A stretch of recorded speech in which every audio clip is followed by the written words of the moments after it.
You've spelunked into the Matt Cave. Hello, everybody, and welcome into this week's episode of The Matt Cave. Thank you all so much for spelunking on by. This week, it's another week of college football. Isn't it great? We're back up into the flow of things, the swing of things. What's not great is staying up until 1 a.m. watching football. I'm 35, and I'm already too old for this stuff. You know? Give me those early afternoon games. You know? Late morning games like Utah State had. Maybe even mid-afternoon to early evening like Utah, but not 8:15 p.m. kickoffs.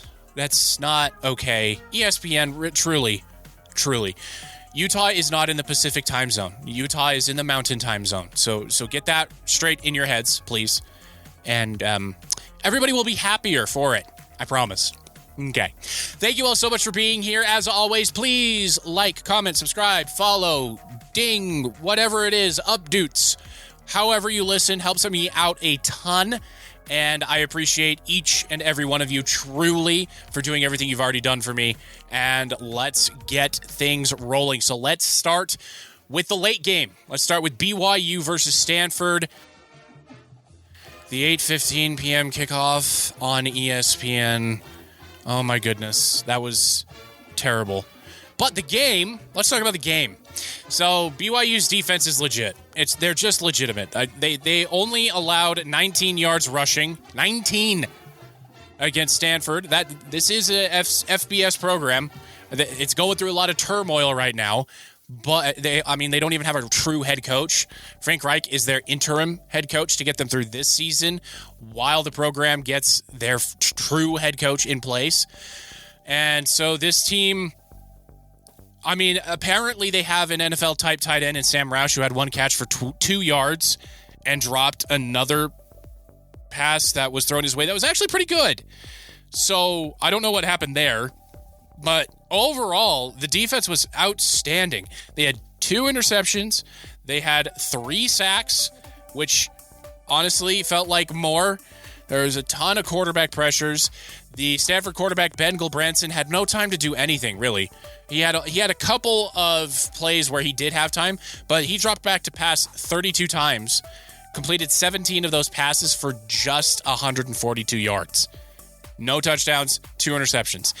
Unfortunately, the shutout streak is over. It went 7.5 quarters until Stanford was able to drive down because Mori Bamba on the outside slipped twice in coverage, and that kind of affected his mental, I noticed, towards the end of the game. So he's going to have to get a little bit more, I don't know the term I'm looking for here, but resilient. That's the term I'm looking for. He's going to have to get a little bit more resilient when that stuff happens, because it's just going to happen. That's the nature of sports. You're going to slip, you're going to fall. But he needs to be a little bit more resilient. I saw his body language. It wasn't the greatest towards the end of the game. I'm sure the coach has noticed as well, and he'll get coached up on it. But Isaiah Glasker, Jack Kelly, the 2 super studs of the defense, even Keanu Tanavasa got in there for a sack as well. So the 3 stars of the defense really showed up and showed out in a big way. Logan Latui, by the way, really good. He's another one of those linebacker edge rusher hybrids that BYU has. He's really good too.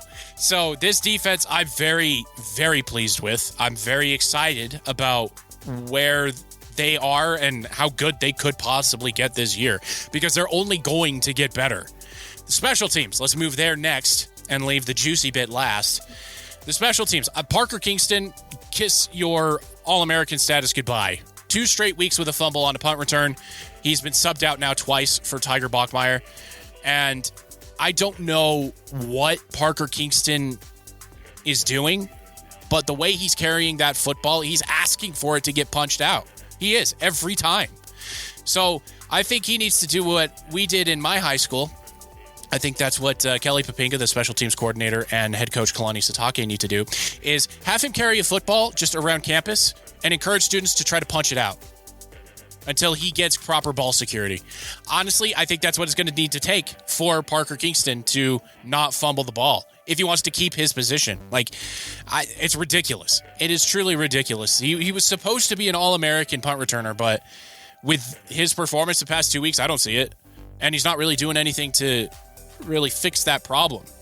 Now, let's talk about the offense. Will Farron, by the way, just a stud. He's about as automatic as you can get when it comes to the field for his field goals. I think he's made 22 straight field goals from all distances. So, yeah, he's an All-American performer, that's for sure. And then even Sam Vanderhaar, all 3 of his punts landed within the 20-yard line of the opposing team. So that's a very good performance out of the punting unit as well. Now, the offense. LJ Martin, stud. Could be all-conference performer. I'm not going to go so far as to say All-American, but all-conference for sure. Maybe second team, I'm thinking.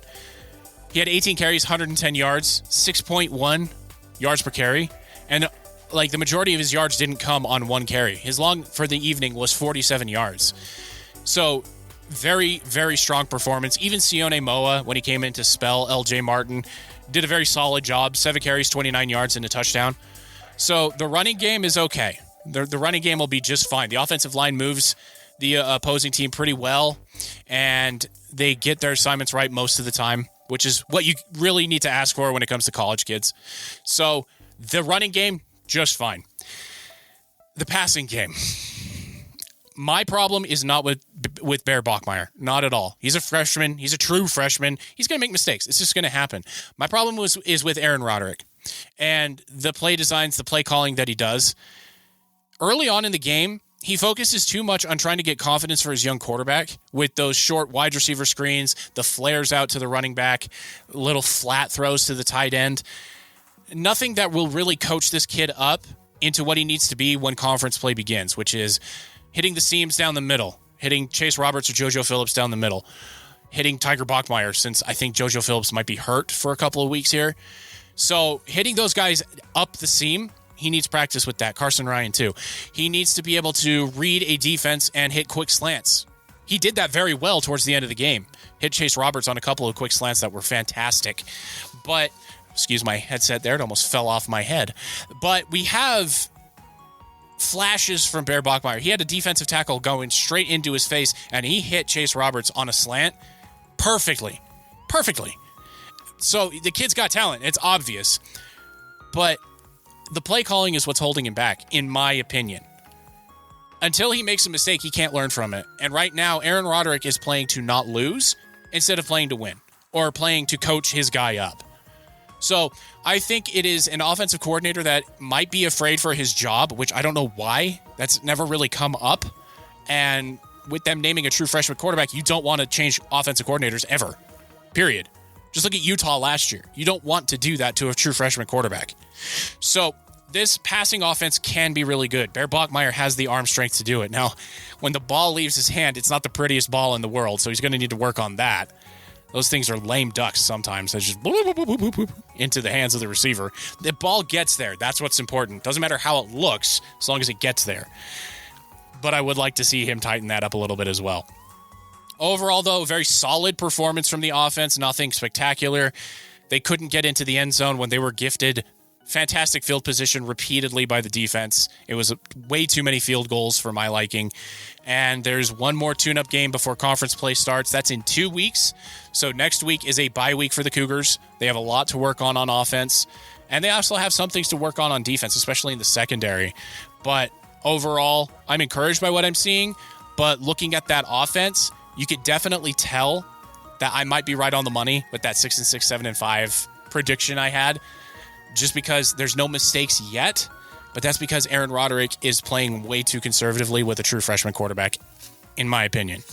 So yeah, coming up next is East Carolina over on the East Coast in North Carolina. BYU has gone there before and lost, so it's not like this is an easy game by any stretch of the imagination. East Carolina took North Carolina State down to the wire, so North Carolina State is kind of on the same level as BYU talent-wise. Coaching, not so much. I think coaching for BYU is better than North Carolina State. But overall, this is not going to be an easy game by any stretch of the imagination. So the Cougars are going to have to get ready for this one, and they're going to have to get ready for a slugfest. All right, let's move it on to Utah. Nothing really gained from this one, because when it comes to FCS opponents, there's nothing much to gain. Just look at BYU last week.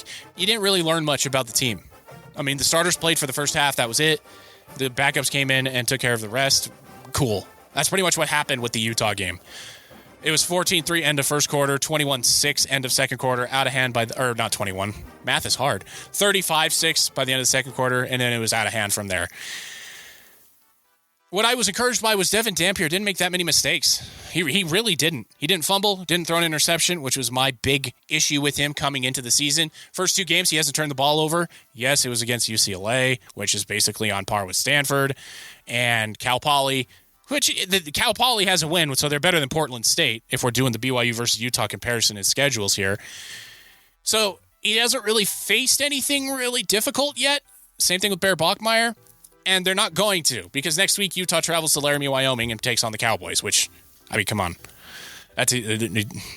Anyway, Nate Johnson, really running back, I guess. He's going to be kind of a Swiss Army knife type for the Utes, where he's going to play receiver, he's going to play tight end, running back, quarterback, wherever offensive coordinator Beck wants to put him, I guess.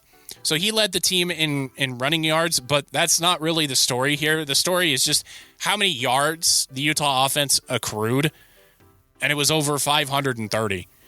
So, actually, you know what? Math is really hard. It was over 510. Math is really hard for me today, guys. I'm so sorry.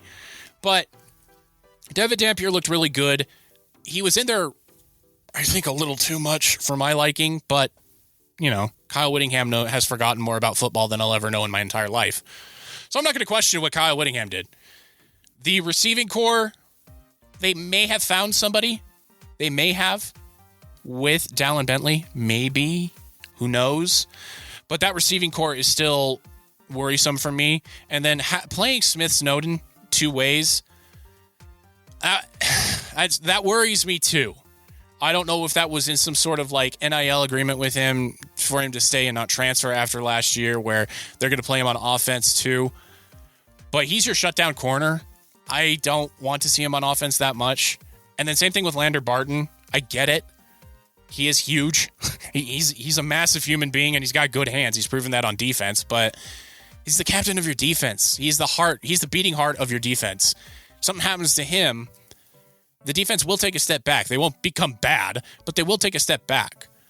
So I'm not a proponent of two-way players. Yeah, it was really cool seeing Travis Hunter do that last year, and it'll be interesting to see what he does in the NFL this year. But come on, man. You got to take care of your best players, and those 2 guys are your best players, hands down. I don't think there's any argument about that.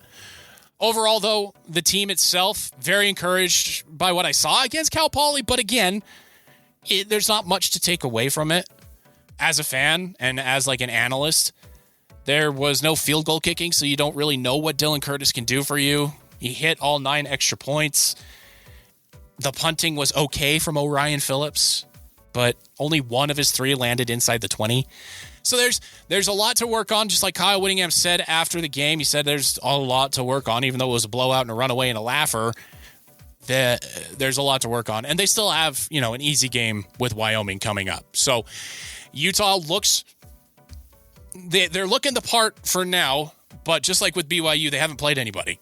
UCLA looks terrible. UCLA lost to UNLV this week.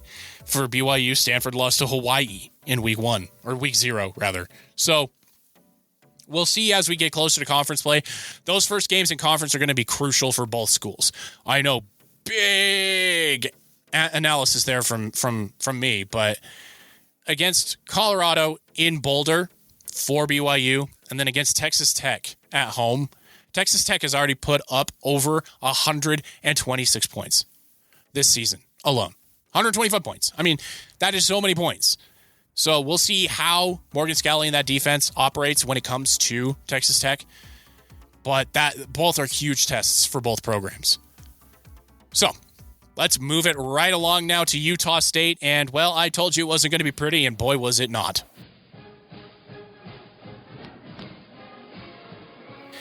Early on, it looked like it could have been a contest. It really did. Utah State had 6 points. They failed their 2-point conversion, unfortunately, but it was 10-6 after the first quarter.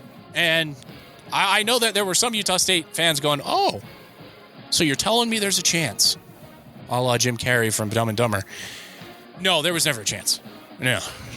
Even with the Texas A&M quarterback getting hurt, there still was no chance. Utah State was just outclassed. It's just the nature of it all. They put up a good fight in the second half. 2 touchdowns, 2 extra points, two-point conversions made the score look a little bit more digestible, but it was 30-6 at halftime. And there was something I saw in the game that just screamed, yeah, that's a Bronco Mendenhall-led team. It was the 3 straight sacks of Bryson Barnes by Cassius Howell. 3 straight sacks by the same guy, no change. There was no chipping of him. There was no additional blocker. The guard didn't come over to help out. They left their tackle on an island, and it was terrible. It was terrible to watch. I felt sorry for Bryson Barnes. He was under siege all game. He got sacked 6 times. But the pig farmer got up each time. And, I mean, the kid's got guts. He really does. Final stat line for Bryson Barnes, 15-30, 169 yards, 2 touchdowns. He had 1 throw that was ridiculous. He was basically getting sacked. He just threw it up, and somehow Brady Boyd came down with it. I don't know how that happened. That was like a SportsCenter top 10 type catch for Brady Boyd. And I think Utah State has found something in their passing game with Brady Boyd and Bryson Barnes. Those two look like they're on the same page pretty much all the time. And then Miles Davis will always be a home run threat. That's what BYU thought he could be for them. He just couldn't stay healthy, and he couldn't bulk up enough for power for play. So he never really broke into the rotation, and he couldn't get ahead of guys like LJ Martin. So he's a home run threat for them. And I think between Bryson Barnes, Miles Davis, and Brady Boyd, they could steal a couple of games this year if the defense can play like it did against UTEP. And UTEP is a closer barometer of what they'll be playing week in and week out in the Mountain West than Texas A&M. This was a paycheck game. That's what this was. They got their $500,000. Thank you very much. Going home. Thankfully, there weren't too many injuries on either side. Unfortunately, Marcel Reed for Texas A&M had that injury that knocked him out of the game. Hopefully, he'll be okay. But other than that, there were encouraging signs. I mean, John Miller, my goodness, that linebacker, number 20, he's a pretty darn good pass rusher. They have something there, too. So, with the Mountain West looking as weak as it does, Boise State, that loss against South Florida was not pretty. San Jose State getting blown out in both of their games. It wasn't even close. And those are the 2 favorites. UNLV looks like the favorite, and UNLV by no means looks unbeatable. So with the Mountain West Conference being completely wide open for the first time since Boise State joined, maybe Utah State can sneak something. Maybe they can get to 6 or 7 wins. Who knows? Bronco Mendenhall, for all of his failures at BYU, he did win the games he was supposed to win. And he did sneak 1 or 2 away from better opponents, like when they beat Utah a couple times or when they beat Oklahoma. But for me personally, I think the talent at BYU carried Bronco Mendenhall, not the other way around. Moving forward for Utah State. Coming up this week, it's Air Force. It is in Logan, so that does help. But who knows when it comes to the option offense. I don't think Utah State has what it takes to beat Air Force. Air Force looks really strong this season. So that is probably going to be a loss. But as we move forward with the schedule, yes, they have another SEC opponent in Vanderbilt. They're going to go to Tennessee to play that one. They're going to go to Nashville. They've got McNeese at home. Then they have to travel to Hawaii after their game against Vanderbilt. San Jose State looks like it could be very winnable. It's in Logan. New Mexico, probably going to win that one. New Mexico does not look good. UNLV, that one's probably going to go UNLV's way because it's in Vegas. But then Boise State and Fresno State look like winnable games. So who knows with Utah State? I could have been completely wrong with that 4-win season. It could be 6 or 7 because the rest of the conference is kind of coming down to what Utah State has and not necessarily anything about what they have moving forward. So that's what we have as far as review and preview of the college football season so far for the 3 teams from Utah. Let me know your thoughts. Let me know if I've been too harsh, if I'm too lenient when it comes to like BYU, like I'm too lenient when it comes to that true freshman quarterback, and I'm too harsh on Devin Dampier. But I think the 3 quarterbacks in the state of Utah are solid, if not spectacular. And that's exactly what you need as far as like BYU and Utah are concerned. Just don't turn the ball over and score a few points, and the defense will take over. That's where it's at for both schools. Yeah, there was a lot of expectations coming in for Utah to score a lot of points with Devin Dampier. He scored a lot of touchdowns last year running the ball. He threw a few touchdowns as well, but he also had a lot of interceptions. we'll have to see there. And then Utah State is just a wild card. Nobody really knows what they're going to be able to do. That 28-16 win against UTEP was really encouraging as far as the defense is concerned. But then, obviously, you're not going to learn much against a team like Texas A&M. They're just so far above you and your talent level that it would have to have taken the perfect storm to be able to upset them. And so that's where we're at with all three schools. And now let's move it ahead to video games. So what we have coming up here, actually really quick, Utah Mammoth hat on my head. Rookie camp starts this week in the brand new shiny facility that Ryan Smith and company have built for the Utah Mammoth out in Sandy, Utah. If you haven't seen pictures of this thing, go see them. That place is gorgeous. It helps that it's sparkly and brand new, but that thing's gorgeous. I think that is like a free agent, like, gemstone for them to go look at and be like, yeah, I want to play there because I get to practice here. That's that kind of facility. So that opens up here. We got rookie camp coming up. If you head over to the Utah Mammoth Daily YouTube channel, I do with Fan Arch. I talk about that there, so I'm not going to go too deep into it here. A little cross-pollination here, hopefully. And yeah, so hockey season, really close to coming upon us. Really quick as well, Utah Jazz, Lauri Markkanen is carrying Finland right now. They upset Serbia. The reward for beating Serbia and Nikola Jokic is to face off against France. The gold medal runner-ups, so the silver medalists at the Olympics, Rudy Gobert and all of those guys with France. It'll take a miracle for Finland to pull that one off. It took a miracle for them to pull it off against Serbia too, but Lauri Markkanen's looking pretty darn good, which is encouraging because he's going to need to carry the team if they're to get to 20 wins this season when it comes to the Jazz. All right.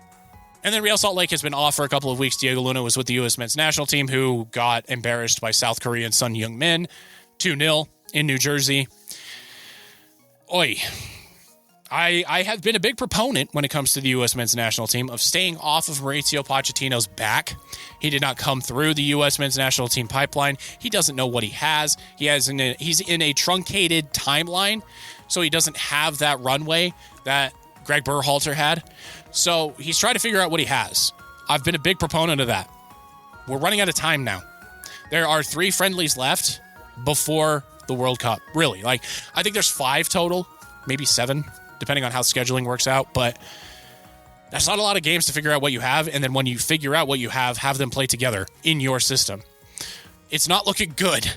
I'm praying for a miracle for the U.S. men's national team to get out of the group stage. Hopefully they'll be gifted a weak group when the group poll happens in December. But I'm not expecting any miracles. All right, so video games. This week, Borderlands 4 comes out 10 a.m. September 10th here in the state of Utah, or if you're in the Mountain Time Zone. I'm very excited about it. It looks like it's going to be a very good game. They went back to the Borderlands 2 style rather than what they did with Borderlands 3, both in storytelling as well as in gameplay. It looks really fun. I can't wait to play it. I've been talking about it ad nauseum. You all are probably very sick of me hearing from me about this game, but I'm looking forward to it. In fact, I'm looking forward to it so much that the past 2 months, I have played each main story Borderlands game. So not the Telltale games, but the other ones, the first-person shooters. And I played through all of them, the main story. I didn't do any of the DLCs because I didn't have time. But I did go through those to get a feel for the game again. And I do have a ranking tier list of the Borderlands games, from best to worst. So best is Borderlands 2, far and away, hands down, one of my favorite games of all time. Has my 1A villain, it's him, it's Handsome Jack and Arthas, or the Lich King from World of Warcraft. Those are my 1A, 1Bs as far as villains in video game history go. So Borderlands 2, far and away. Then I would go with Borderlands the pre-sequel, which kind of tells the story of how Handsome Jack became Handsome Jack. That one is my number 2. More so for the story side of things, less so for the gameplay. I don't like the oxygen thing that they had out on that moon, and then the butt slam stuff that they have. I'm not a big fan of that, but the gunplay plays pretty much the exact same as Borderlands 2. So Borderlands 2, Borderlands the pre-sequel. Then I go with Borderlands 1 Game of the Year edition. Not necessarily the old OG version, but the Game of the Year edition, where were able to polish up some of the graphics, some of the glitches in the game, as well as some of the gunplay too, and the drop rates too. They fixed those. So Borderlands Game of the Year edition is number 3 solidly. After that, I'm going to have to go with Borderlands 3. Borderlands 3 had its moments. There was some really fun stuff when it comes to like them blending the Telltale game characters into the mainstream game. But it really lacked in the villains, and it lacked with too much like potty humor. There was way too much potty humor in it. There were some cool cameos in there. There was like a Rick and Morty cameo in there. There's some Simpsons cameos, Family Guy as well. Penn and Teller are in the game. So it had its moments, but it wasn't as good as Borderlands 2. But I don't think anything in the series is going to be as good as Borderlands 2. I don't see it. So Borderlands 3, and then coming in, bringing up the rear is Tiny Tina's Wonderlands. They made this game a lot during the pandemic and shutdown, and you can kind of tell, or lockdown, not shutdown, lockdown. And the game just doesn't feel like a Borderlands game. I mean, the story is solid. The story is a little bit heartbreaking at the end. I'm not going to spoil it, but it does go back to Roland and everything that happened in Borderlands 2 with Tiny Tina. And then just the guns, I know they had to make it like D&D adjacent. So your projectiles aren't bullets, they're arrows. And so there's a lag time between when you fire and when you can hit the opponent. And then the tracking on it is a little bit delayed too. It's almost like there's a built-in lag that I just do not like. Just frustrates the ever-living goodness out of me. So Tiny Tina's comes in last. But by no means are any of the games bad. Each game is worth getting.